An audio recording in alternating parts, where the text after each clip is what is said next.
This is the humble apostrophe. It belongs to a family of characters known as punctuation. These are characters that do not represent a specific sound, such as t or a, but instead help us to understand written text better. We take punctuation for granted, but it helps us so much to understand what we're reading. For example, the ancient Romans didn't always write Latin with spaces and full stops like we do today. Which is easier to read, this or this? The one on the left is, because it uses punctuation to separate words and sentences. However, punctuation also seems to confuse people. Do I use double or single quotes?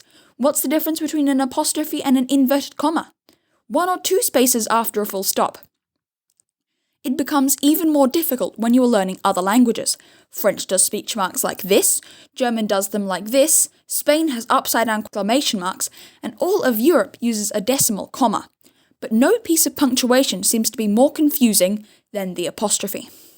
The reason the apostrophe trips up so many is because it serves 2 purposes, contraction and possession. These words might seem complicated, but they're not. Contraction simply means making something shorter, like turning cannot into can't or did not into didn't.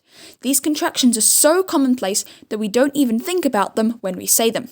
But when we write them, we put a little apostrophe in to remind ourselves that it is actually a contraction. Possession means ownership. If my sister owns something, then we say it is my sister's.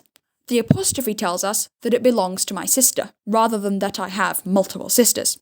Quick nerd note, the possessive apostrophe in English is actually the remnant of the genitive case, a grammatical feature resident in many ancient languages that has been lost to time but still remains in many other languages across the world. Back to apostrophes. These 2 rules seem very simple. Use an apostrophe with possession or contraction, and don't use an apostrophe anywhere else. But I hear you screaming into your computer. What about its and its? This is the one exception to the apostrophe rule that trips people up all the time. The problem is that its is a contraction. It's short for it is, but its is also possessive, the thing belonging to it. This conflict is reconciled by the possessive form of its having its apostrophe removed. While this does make its and its distinguishable, it does mean that we now have an exception to the rule. Finally, I want to touch on some common errors. Your is a possessive form of you, again the remnant of the genitive, and your is a contraction of you are.